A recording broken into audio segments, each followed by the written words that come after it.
Bueno, aquí estamos de nuevo. Gracias por acompañarnos. Gracias a Dios que estamos de nuevo juntos, ¿no? Para mí es una alegría compartir estos momentos con ustedes. En el marco de la pandemia y las restricciones que se han pedido para evitar los contagios,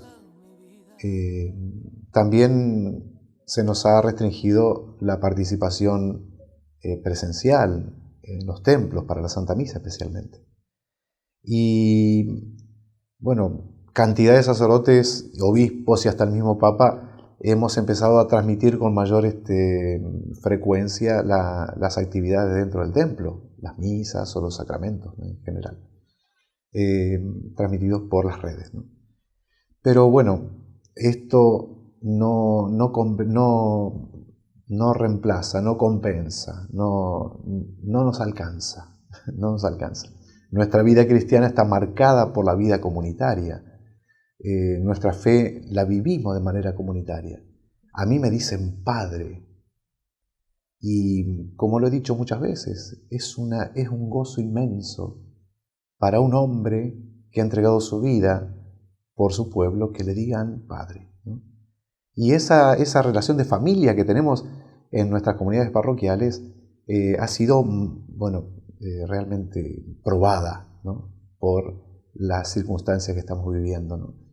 En este marco es donde por ahí empezamos a sentir que cuanto antes necesitamos la gente, necesitamos vivir comunitariamente.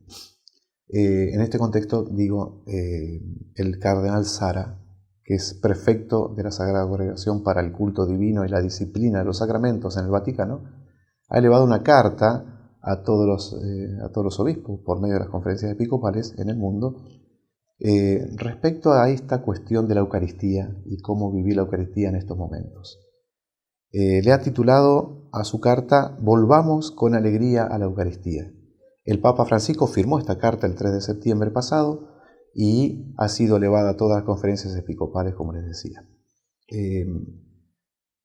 Está impulsando el cardenal Sara a que empecemos, ¿no? Que empecemos. Cada uno en su lugar, con las realidades concretas que tiene y de acuerdo a las normativas propias de cada lugar, ¿no es cierto? Pero ya nos está quemando esta necesidad de vivir comunitariamente y de la participación de muchísimos fieles que necesitan un poco más de apertura para poder vivir su fe en lo que se refiere a las celebraciones, ¿no? Así que le pedimos al Señor que nos apure, que nos facilite un poco los tiempos, nos apure los tiempos para que podamos vivir en familia las celebraciones, la Santa Misa, que podamos tener un poquito más de vida comunitaria como la hemos tenido en el pasado, ¿no? Esto sin desconocer que son situaciones muy especiales y por momentos tendremos que tener paciencia, pero ya nuestro corazón empieza a pedirlo. El cardenal Sara lo menciona esto, menciona también ciertas comprensiones de obligación de participación, o sea, necesitamos señalar que hay una obligación que parte del amor, ¿no es cierto? Jesús murió en la cruz y nosotros en justicia tenemos que estar allí. Eso es la Santa Misa, es participar del santo sacrificio, ¿no? Así que le pedimos al Señor que nos conceda esta gracia. Estamos viviendo el mes de la Biblia. Septiembre es el mes de la Sagrada Escritura, de la Biblia, la palabra de Dios escrita. Así que por ahí querría recomendarles alguna traducción. Ustedes saben que los escritores sagrados no escribieron en castellano, ¿no?, sino que esas son traducciones de los idiomas originales bíblicos a los distintos idiomas en el mundo entero. Nosotros tenemos en nuestras manos una Biblia en español y es una traducción. Pregunta, ¿son todas buenas? ¿Habrá alguna más más fiel al texto. ¿No será que algunas traducciones son un poco erróneas o tienen alguna tendencia? Bueno, sí, tal cual, así ha sucedido con las traducciones. Por eso se puede recomendar algunas y no recomendar otras, ¿no? Yo recomiendo, personalmente, a mí me gusta muchísimo la Biblia de Straubinger, ¿no? Straubinger es una traducción que se hizo aquí en Argentina. Monseñor Straubinger tomó los originales, ¿no? Y tradujo al castellano la Sagrada Escritura y le hizo hermosísimos comentarios. La Biblia de Straubinger es una maravilla, especialmente por sus comentarios. Les llamamos una traducción dura, ¿no? Porque a veces el texto, en fidelidad, el traductor, traduce de manera muy fiel, desconociendo un poquito o dejando de lado un poquito la comprensión de aquel que va a leer, ¿no? De igual manera no es incomprensible, sino que cuesta un poquito más, ¿no? Así que esa es la Biblia que yo aconsejo. Si quieren una Biblia para meditar, para aprender, para crecer en la comprensión del texto bíblico, nos ayuda muchísimo las notas de Straubinger. La otra traducción es la Biblia de Jerusalén, ¿no? Que también es muy buena. Yo la usé para estudiar esa Biblia. Y está esta, la que ofrecemos siempre, ¿no? El libro del pueblo de Dios es el texto que ha sido tomado por la Iglesia Argentina para los libros que tenemos en la liturgia. O sea, si vos vas a misa, escuchás la primera, segunda lectura, el Antiguo Testamento, el Nuevo Testamento, el Evangelio, todo eso está tomado de esta traducción, el libro del pueblo de Dios. Bueno, aquí tenemos 3 traducciones que a mi juicio son buenas. Straubinger, la Biblia de Jerusalén y el libro del pueblo de Dios. Así que si quieren alguna vez comprar una Biblia, que sería una vergüenza que vos, siendo católico, que creas en Dios y que tengas fe en Jesucristo, no tengas una Biblia en casa. Y sería otra vergüenza tener una Biblia en casa y no leerla. Por lo tanto, hoy yo les digo, estando en septiembre, acerquémonos a la palabra de Dios. Y si no tenemos una Biblia, hagamos el esfuerzo de comprar una o de pedir una o que nos regalen una, yo no sé, vean. Bueno, Dios nos iluminará para comprender su palabra. Y la Iglesia, veladora de la palabra de Dios escrita, nos ayuda también a la sana comprensión de la Sagrada Escritura. Bueno, continuamos con el programa. Gracias por acompañarnos. La gloria de Dios maneja mi vida con hilos.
Santos argentinos. La Argentina cuenta con 3 santos, 13 beatos, 7 venerables, 38 siervos y siervas de Dios y 11 causas en preparación. nos creaste. Una de ellas, desde muy joven en su Santiago del Estero natal, comenzó a trabajar con los jesuitas, colaborando en la organización de ejercicios espirituales. La tierra nos regala. La beata María Antonia de Paz y Figueroa, también conocida como María Antonia de San José o Mamá Antula, Nos alejó. organizó centenares de ejercicios espirituales en las provincias del actual noroeste argentino, en Córdoba y en Buenos Aires. Los viajes los hacía caminando, descalza y pidiendo limosnas, y siempre conseguía lo suficiente para costear los retiros. En 1795 fundó la Santa Casa de Ejercicios Espirituales en la ciudad de Buenos Aires y la congregación Sociedad Hijas del Divino Salvador. Resucitó. Fue además quien instaló la devoción a San Cayetano en nuestro país.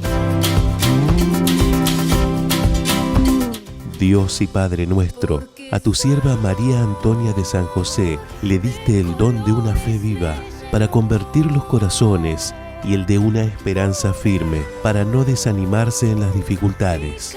Llenaste su corazón de una caridad materna con los que sufren, en particular con los indios y los negros, los gauchos y los pobres. A nosotros, que veneramos su memoria, conservada por sus hijas espirituales, concédenos la gracia de poder imitarla y que un día la veamos honrada por la Iglesia como santa, junto a San Ignacio de Loyola, su Padre y Maestro, por Jesucristo nuestro Señor, que vive y reina por los siglos de los siglos. Amén.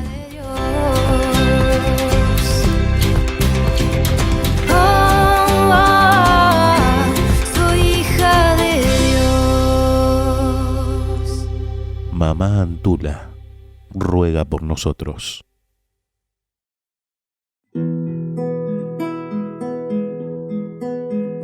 En las manos más humildes, en la tierra de Nazaret, se encontraba un carpintero,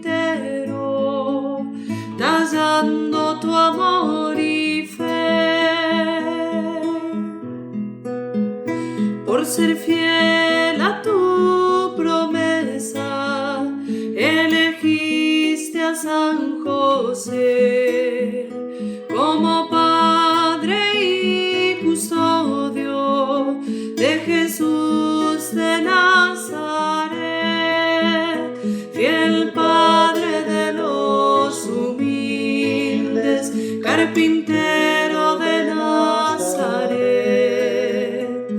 Enséñanos a tener tu humildad en nuestra fe, fiel Padre de los humildes, carpintero de Nazaret.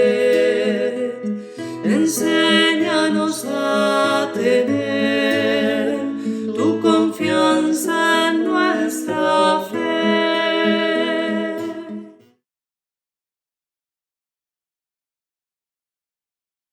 La gloria de Dios maneja mi vida con hilos de amor. Bueno, aquí estamos de nuevo. Que puso en mí. Ustedes saben que en la Iglesia Católica la figura de la Virgen es destacada, ¿no? Cosa que nos critican a veces nuestros hermanos separados, ¿no? Diciendo adoran a la Virgen. No, la verdad que no adoramos a la Virgen, adoramos solamente a Dios, ¿no es cierto? Sin embargo, el lugar que Jesús le dio a la Virgen en su vida y también en su plan de redención fue muy particular. Y reconocemos, por tanto, junto con Jesús, la figura de su mamá, ¿no? La figura de María Santísima. Y a lo largo del año tenemos muchas fiestas de la Virgen, ¿no? Además de las fiestas particulares de distintas apariciones que la Mamá de Dios ha hecho en la tierra, en el mundo, algunos nombres de la Virgen y también algunas cuestiones de la vida de María Santísima. Y quiero hoy traerles una fiesta y comentarles la fiesta o la memoria de la Virgen de los Dolores, celebrada con gran pompa, por ejemplo, en España, por ejemplo, ¿no? Y esta fiesta tiene una historia antiquísima, desde la Edad Media. En la misma Alemania se celebraba o comenzó a celebrarse a la Virgen María en sus dolores, ¿no? Y se los voy a mencionar, los voy a leer para no saltearme ninguno. Escuchen esto y después vamos a hacer un pequeño comentario de estos dolores de María Santísima. Primer dolor, la profecía de Simeón. Segundo dolor, la huida a Egipto con Jesús y San José. Tercer dolor, la pérdida del niño Jesús en el templo. El cuarto dolor, el encuentro de Jesús con María en el Calvario. Gran dolor de María ese, ¿no? El quinto dolor, ver a Jesús crucificado. O sea, una cosa es encontrarse allí, en la base de ese monte, y otra cosa es ya verlo crucificado, ¿no?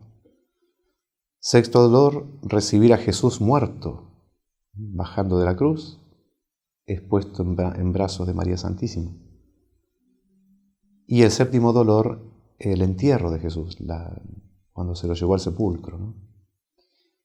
Bueno, aquí se recorre la vida de María Santísima tocando los dolores de ella, los dolores como mamá, ¿no?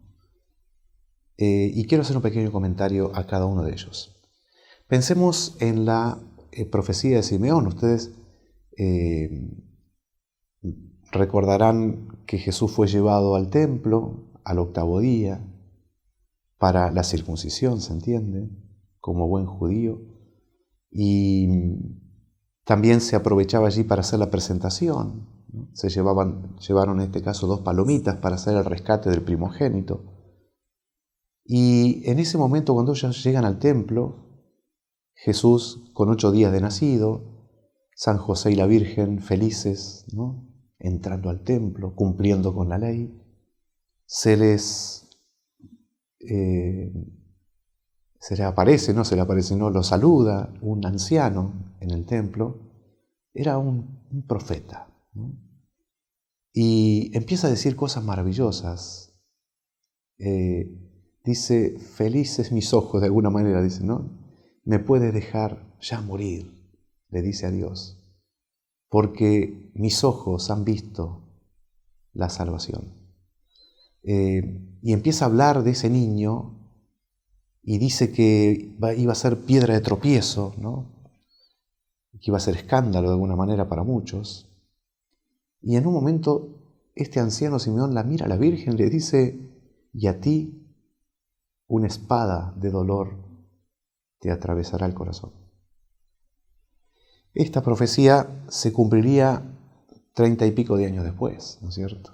Sin embargo, en el momento se considera un gran dolor que ese niño iba a ser, bueno, ya sabemos lo que fue, ¿no es cierto? Fue el Redentor y nos salvó a todos por medio de la cruz y de la muerte, ¿no?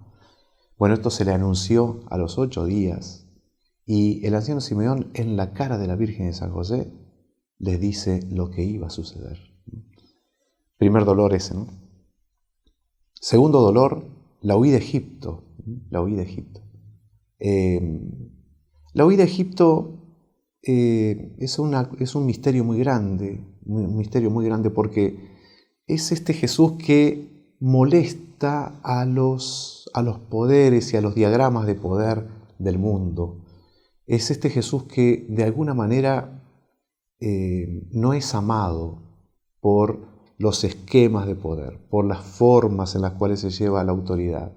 Tienen que huir a Egipto porque Herodes quería matarlo.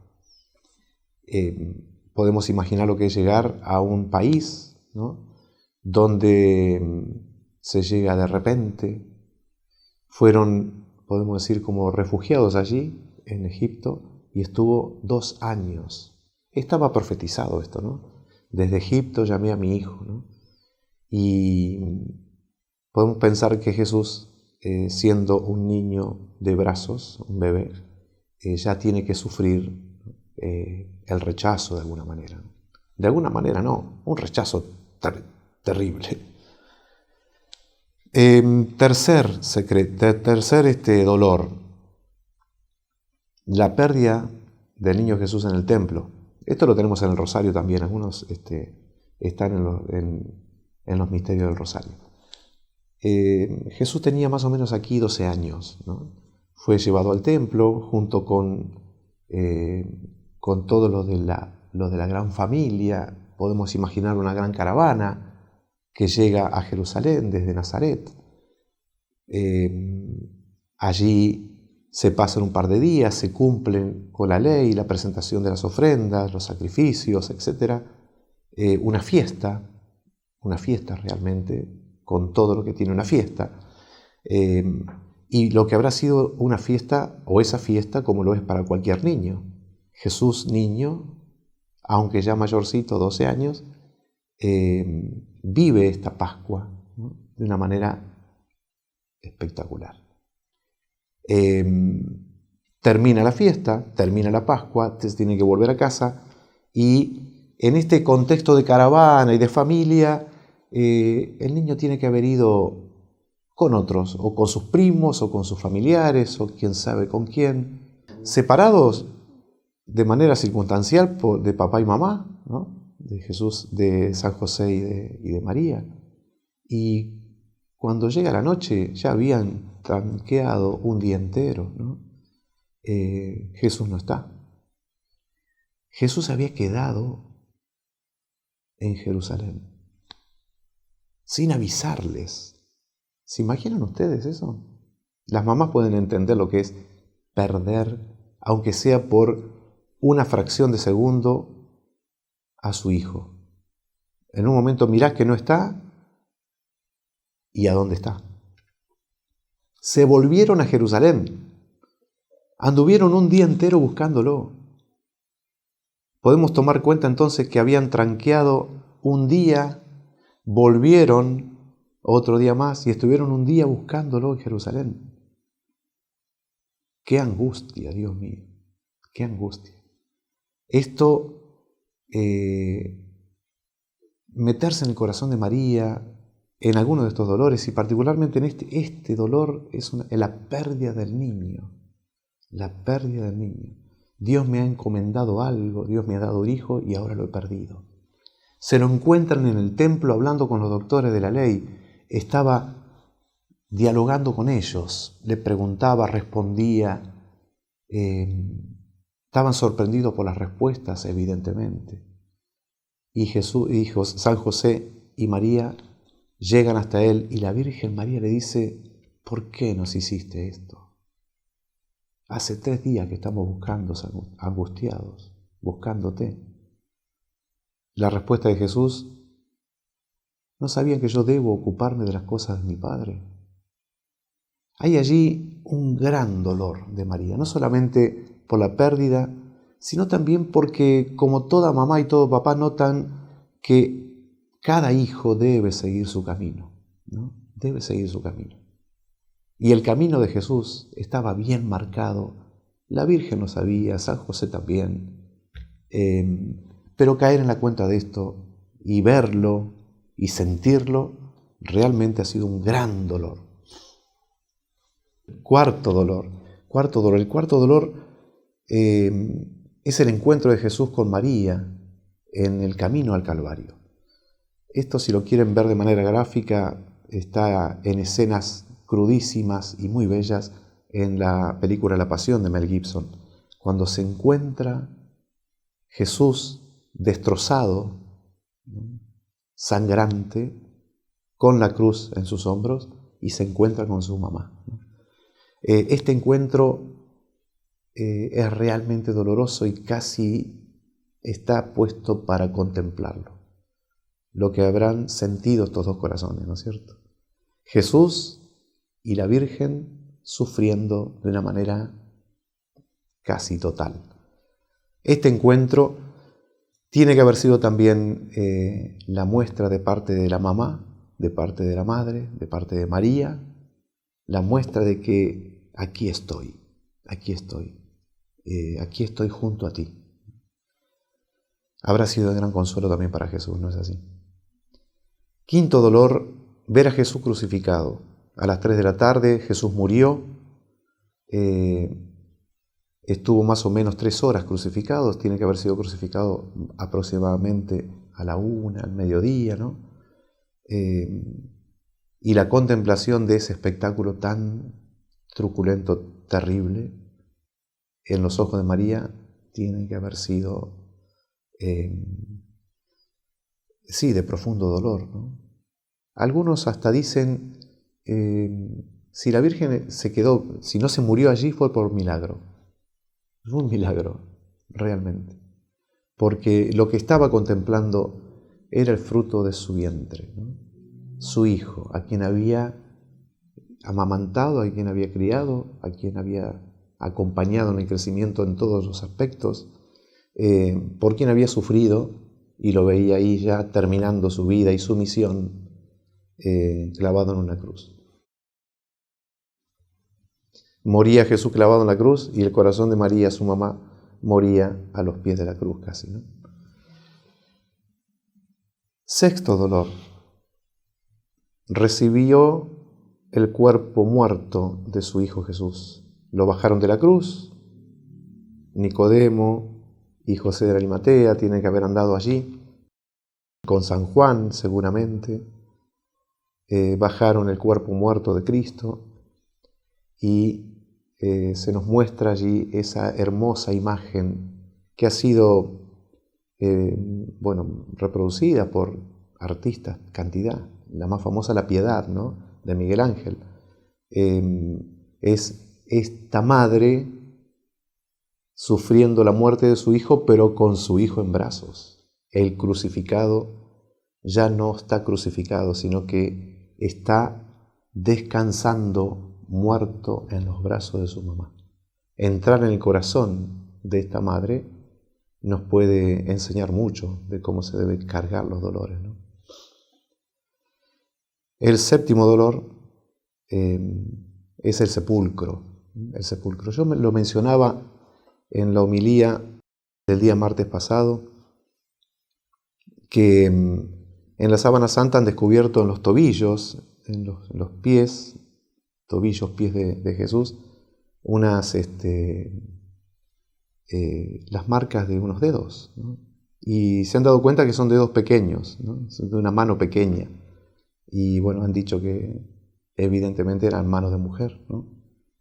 Y la piadosa imaginación, y presumimos que esas manos tienen que haber sido las de María, ¿no?, que ha acompañado a su hijo hasta el sepulcro y hasta ayudado a ponerlo en esa losa fría de un sepulcro, es decir, a la usanza de los judíos, cavado en la roca, una cueva fría, y allí está el corazón de María sufriendo el entierro de su propio hijo, ¿no?, con sus propias manos. El valor de esta mujer, el valor de esta mujer.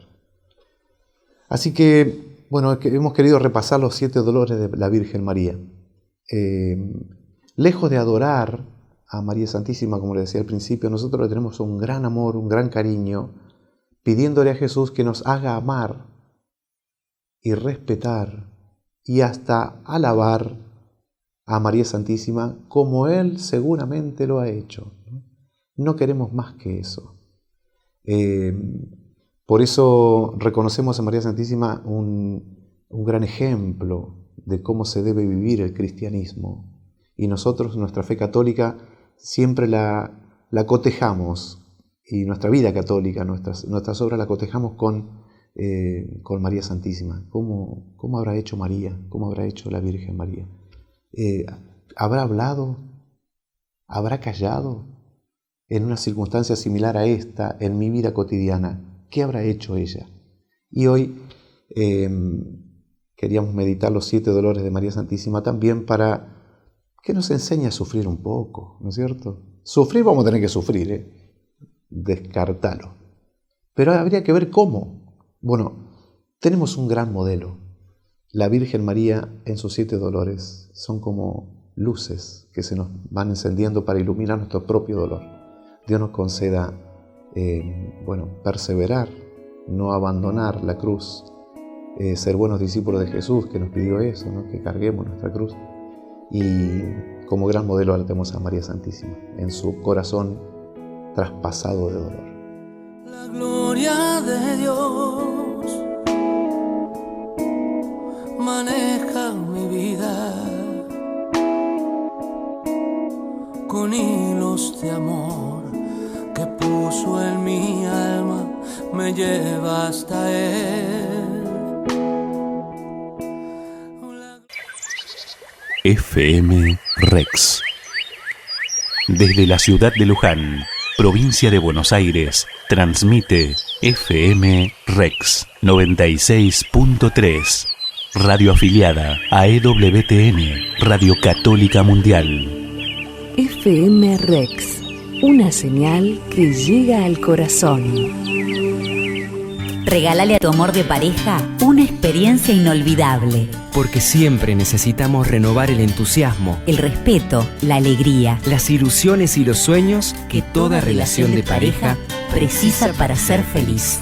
Por eso, viví un fin de semana de encuentro matrimonial. Inscribite en www.ematrimonial.org.ar ematrimonial.org.ar y consulta cuándo es el próximo encuentro en tu ciudad.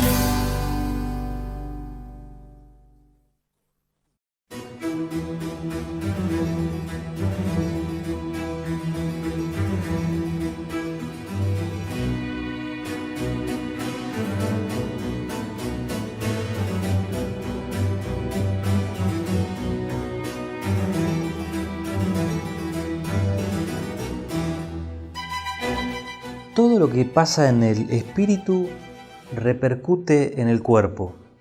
Si una persona odia a otra, se traducirá en insultos, peleas, pudiendo llegar hasta matar.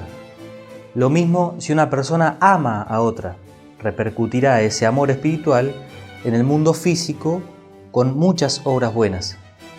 Y también lo que pasa en el cuerpo repercute en el alma. Tal es así que si alguien se corta un dedo, se pone triste todo entero. O si uno recibe un perjuicio material sin merecerlo, desaparecerá de él la paz y le surgirá deseos de justicia, hasta de venganza. También si uno se dedica a la música, su espíritu tenderá a comprender o expresar todo desde la música.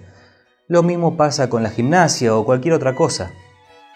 Con esto podemos comprender entonces el alcance espiritual que puede tener la práctica física de cosas como el yoga.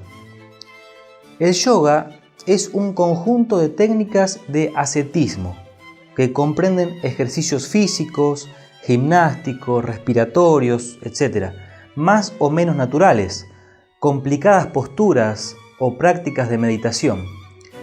Todo esto mezclado con ideas filosófico-religiosas propias del hinduismo, con la pretensión de llegar a unirse a un supuesto ser universal. El yoga no se puede aprender en solitario, sino que se necesita de una iniciación, un maestro, un gurú. El reconocido gurú Jean-Roger Reviere, en su libro Yoga, dice: las técnicas del yoga consisten en suprimir los estados de conciencia, las vibraciones mentales y reemplazarlas por una intuición extrarracional. Para eso el aprendiz o yogi debe pasar por 8 etapas. Primero, frenar pasiones y emociones. Segundo, adquirir hábitos de purificación física. Tercero, las posturas, que emulan posiciones de los ídolos hindúes o supuestas divinidades de la naturaleza. Cuarto, ejercicios de respiración. Quinto, abstraerse de los sentidos. Sexto, la concentración de la mente sobre un punto. Séptimo, control de la voluntad alejándola de toda sensación y pensamiento. Octavo, aislamiento de la realidad y extinción de la personalidad individual en el ser universal.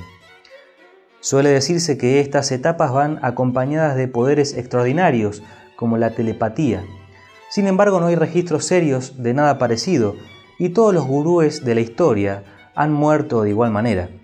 El mismo Buda murió en el siglo IV a.C. Y estos estados alterados de conciencia quitan la propia defensa psíquica que naturalmente tenemos contra los espíritus malignos.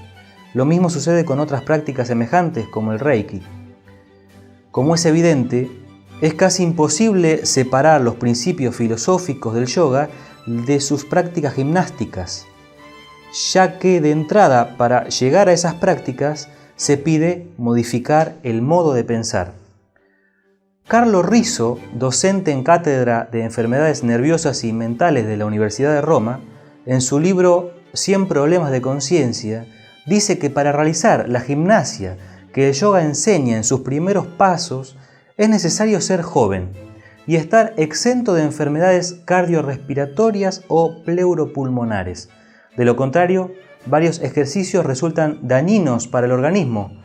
Y respecto de los últimos estadios yógicos, dice que, no obstante tales experimentos, en individuos jóvenes, inmaduros o con un sistema nervioso poco sólido, podrían favorecer la aparición de psicopatologías histéricas o psicasténicas. Y sin embargo, hay escuelas que enseñan yoga a los niños. Pero al confrontar la filosofía del yoga con el cristianismo, vemos grandes incompatibilidades, ya que el yoga es panteísta, mientras que el cristianismo dice que Dios no es creación. El yoga defiende la disolución de la persona, cuando el cristianismo defiende la individualidad hasta la santidad, pero en comunión con Cristo y los demás individuos. El yoga tilda a las cosas visibles como ilusorias, maya, y a la materia como mala, mientras que la filosofía del catolicismo es realista y ve en la creación la obra de Dios. Y ni hablar del alejamiento del amor al que induce el yoga. En fin, si uno busca las recomendaciones de la Iglesia referentes al cuidado físico, uno se encuentra con el aliento y el apoyo de la Iglesia a cuidar el propio cuerpo y con la recomendación de decenas de otras prácticas que son médicamente seguras, buenas y armoniosas con las palabras eternas de nuestro Señor Jesucristo. Pero uno se topa con una negativa ante el yoga, porque nuestra Santa Madre Iglesia se preocupa por la salud tanto física como espiritual de sus hijos.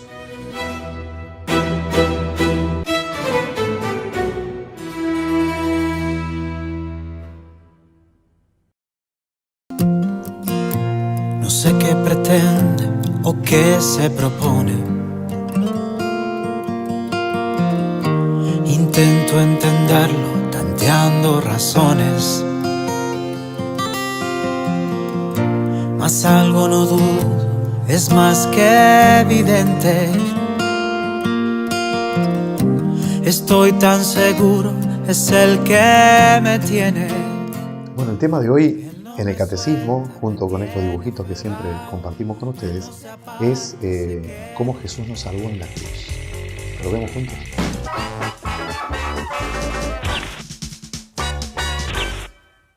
¿Cómo fue que Jesús nos salvó en la cruz? Muchas personas se imaginan que sucedió así.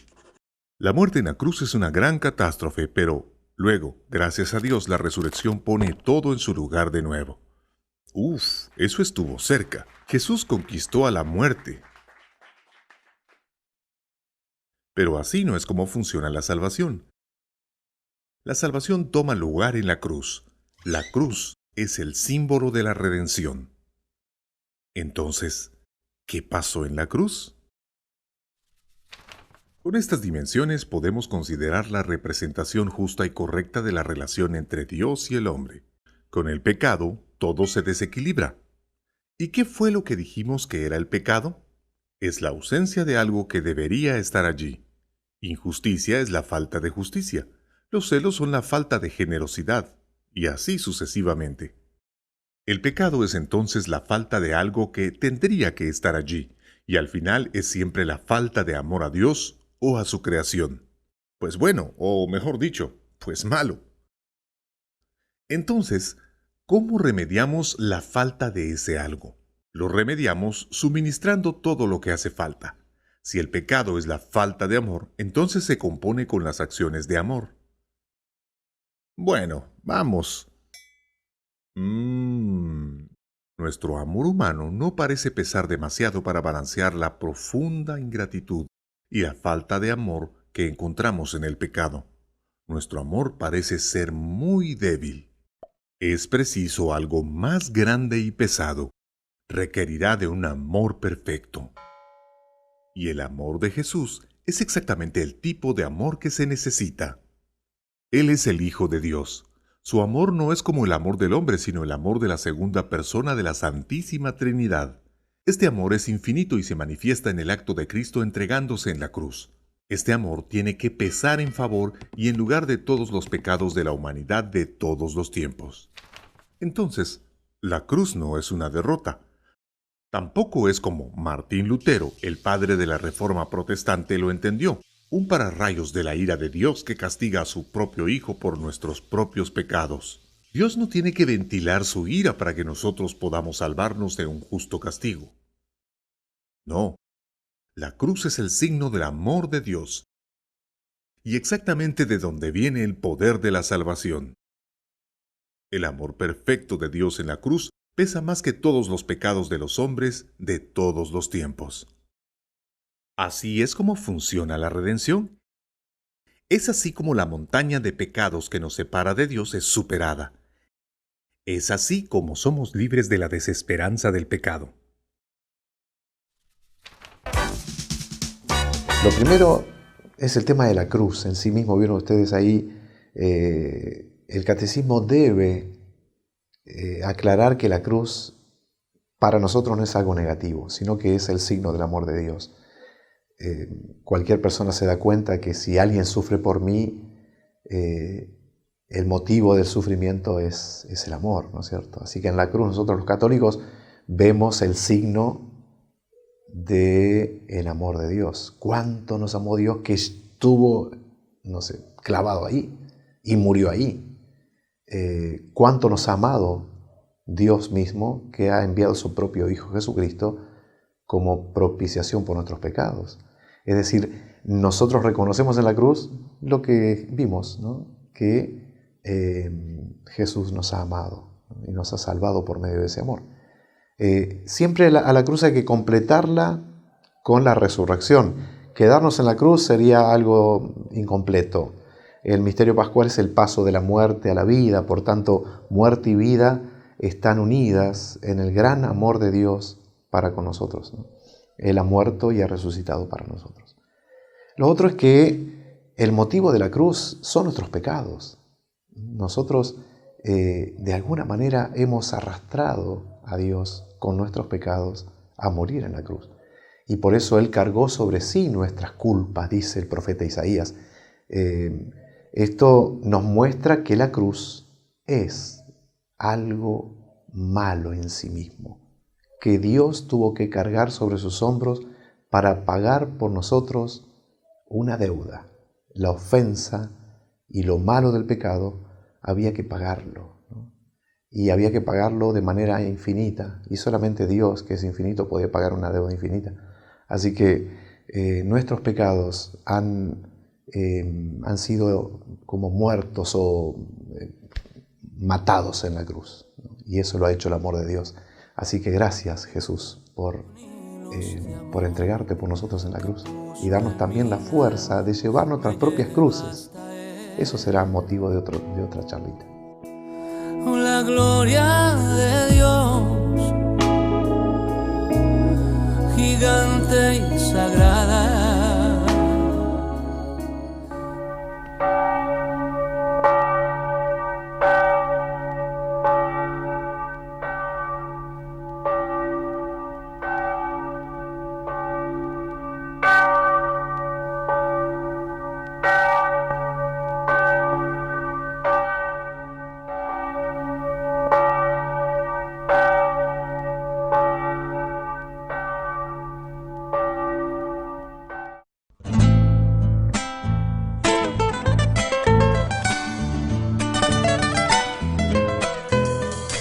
Santos argentinos.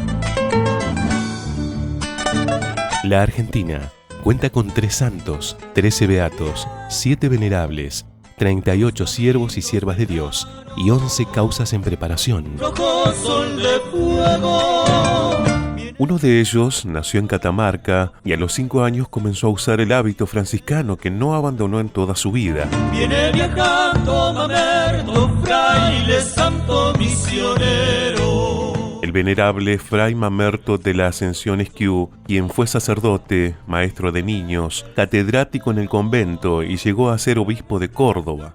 Fue además un gran patriota que realizó una valiosa contribución a la gesta de la Constitución Nacional, predicando el 9 de julio de 1853 un famoso sermón donde pidió concordia y unión para los argentinos. Padre bueno, de cuyo amor procede toda gracia, que diste a nuestro hermano franciscano Mamerto Esquiú tantos dones especiales y lo hiciste pastor de tu pueblo por su vida de entrega en la predicación, doctrina, ejemplo y servicio a los más necesitados. Te suplicamos que completes tu obra, glorificándolo con la corona de los santos. Por Jesucristo nuestro Señor. Amén. Hacia la gloria en el tiempo. Inicia el viaje total hacia la gloria en el tiempo. Venerable Fray Mamerto Esquiú, ruega por nosotros.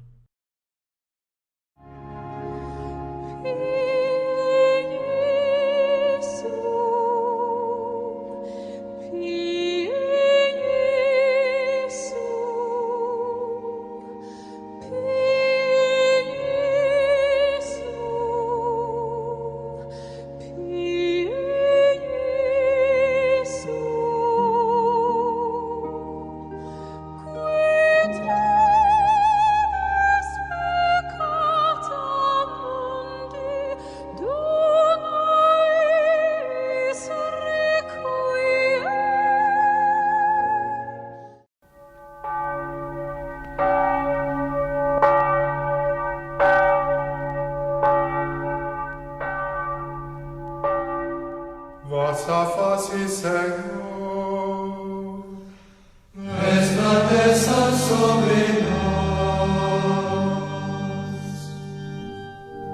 Que Deus nos dê a sua graça e sua bênção, e sua face resplandeça sobre nós.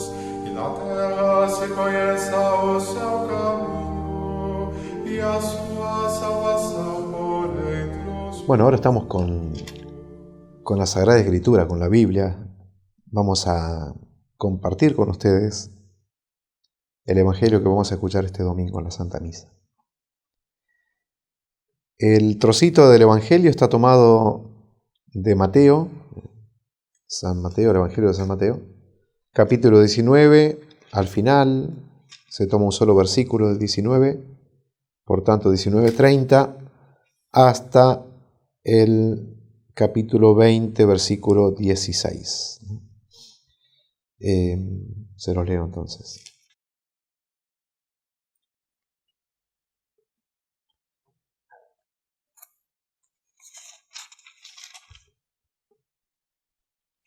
En aquel tiempo Jesús dijo: muchos de los primeros serán los últimos, y muchos de los últimos serán los primeros.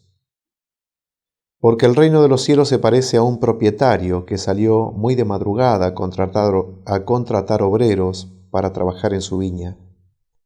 Trató con ellos 1 denario por día y los envió a su viña. Volvió a salir a media mañana y al ver a otros desocupados en la plaza les dijo: vayan ustedes también a mi viña y les pagaré lo que sea justo. Y ellos fueron. Volvió a salir al mediodía y a media tarde hizo lo mismo. Al caer la tarde salió de nuevo y encontrando todavía a otros les dijo: ¿cómo se han quedado todo el día aquí sin hacer nada? Ellos les respondieron: nadie nos ha contratado. Entonces les dijo: vayan también ustedes a mi viña. Al terminar el día, el propietario llamó a su mayordomo y le dijo: llama a los obreros y págales el jornal, comenzando por los últimos y terminando por los primeros. Fueron entonces los que habían llegado al caer la tarde y recibieron cada uno un denario. Llegaron después los primeros, creyendo que iban a recibir algo más, pero recibieron igualmente un denario. Y al recibirlo, protestaban contra el propietario, diciendo: estos últimos trabajaron nada más que 1 hora, y tú les das lo mismo que a nosotros, que hemos soportado el peso del trabajo y el calor durante toda la jornada. El propietario respondió a uno de ellos: amigo, no soy injusto contigo. ¿Acaso no habíamos tratado en un denario? Toma lo que es tuyo y vete. Quiero dar a este que llega último lo mismo que a ti. ¿No tengo derecho a disponer de mis bienes como me parece? ¿Por qué tomas a mal que yo sea bueno? Así los últimos serán los primeros, y los primeros serán los últimos. Palabra del Señor. Gloria a ti, Señor Jesús. El contexto de este evangelio es la pasión de Cristo. Cuando Jesús dijo esto, estaba a muy pocos días de entrar triunfalmente como rey a Jerusalén. Domingo de Ramos, recuerdan, esa es la fiesta que se celebra cuando Jesús entró de manera triunfal a Jerusalén. Unos días antes dijo esto.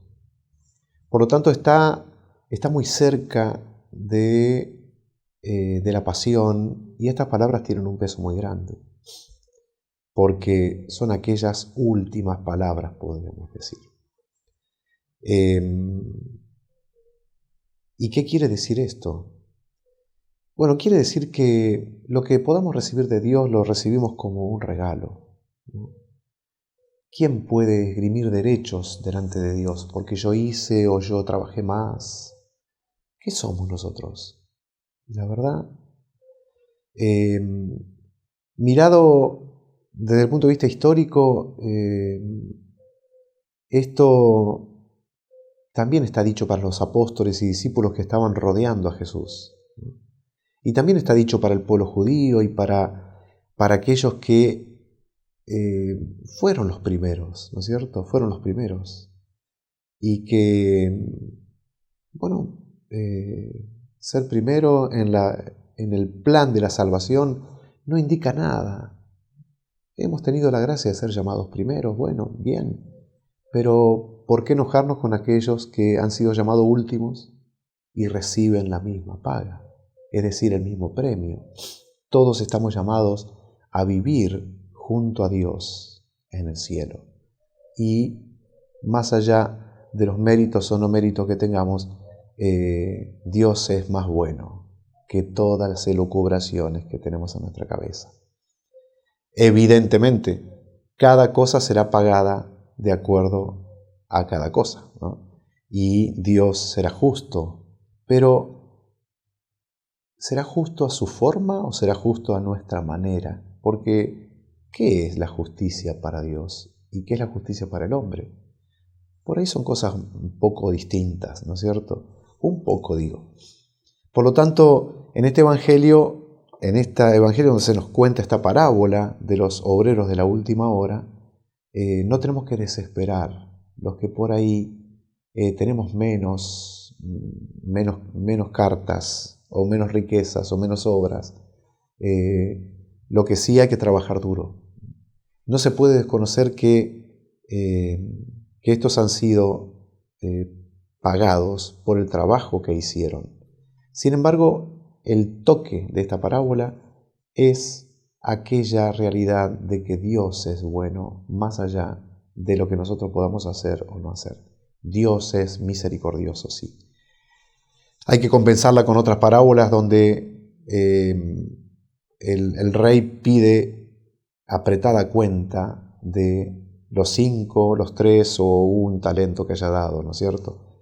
Pero nosotros en esta parábola tenemos que señalar aquello que dice el mismo Jesús. Lo dice así, dice: amigo, dice, ¿por qué te molesta que yo sea bueno? Quiero yo darle a este lo mismo que a ti, que ha trabajado menos. No te molestes porque sea bueno. No vaya a ser que nos estemos molestando porque Dios bendice más a otros en nuestra mente, en nuestra manera de mirar. No vaya a ser que le tengamos como envidia a otros que han recibido más. Si Dios es bueno, ¿cuál es tu problema? Dale gracias a Dios por lo que has recibido. No te enojes con Dios, ¿no? Es más, tómalo como ejemplo. Él es como el buenazo, ¿no? Él es el bueno. Él es el súper bueno. Él es el misericordioso. Y le da a cada uno de acuerdo a sus obras. Sin embargo, prima su bondad y su misericordia. Y cuando Él quiere ser generoso, no tenemos que andar pidiéndole cuentas, ¿no? Bueno, apreciemos los dones que Dios nos concede. Apreciemos también los dones que Dios concede a otros. Eso nos hace mucho bien. Demos gracias por los dones que Dios le ha concedido a otros y no a nosotros. ¿Cuál es el problema? Sí, total. El premio va a ser igual. Dios nos concede entonces una paciencia, una serena paciencia para, entre comillas, ver que por ahí las cosas son un poco injustas, ¿vieron? A veces nos pasa eso, ¿no? En el mundo contemplamos y vemos que si yo fuese Dios, ¿cómo si yo fuese Dios? No. Dejalo a Dios en su lugar y vos tratá de hacer lo que Dios te ha encomendado con mucha paciencia y serenidad, porque Dios no deja sin paga ni un vaso de agua. Por lo tanto, sé generoso con los demás y sé pacífico y sereno con Dios, que Él, con su bondad, dará a todos según sus obras.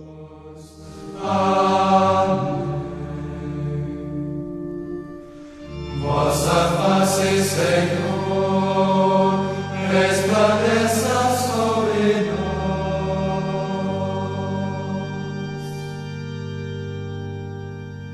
Bueno, gracias por acompañarnos. Dios les conceda grandes bendiciones para ustedes y su familia. Bueno, voy a aprovechar entonces para darles de verdad la bendición. A veces no se la doy porque me olvido. Bueno, el Señor esté con ustedes y con tu espíritu. Descienda sobre ustedes la bendición de Dios omnipotente, del Padre, del Hijo y del Espíritu Santo. Amén. Bueno, nos encontramos en la próxima clase. Si yo no tengo amor, yo nada soy, Señor. Si yo no tengo amor, yo nada soy, Señor. El amor es comprensivo, el amor es servicial, el amor no tiene envidia, el amor no busca el mal. Si yo no tengo amor, yo nada soy, Señor. Si yo no tengo amor, yo nada soy, Señor. El amor nunca se irrita, el amor no es descortés, el amor no es egoísta, el amor nunca es doble. Si yo no tengo amor, yo nada soy, Señor. Si yo no tengo amor, yo nada soy, Señor. Nuestra fe, nuestra esperanza junto a Dios terminarán.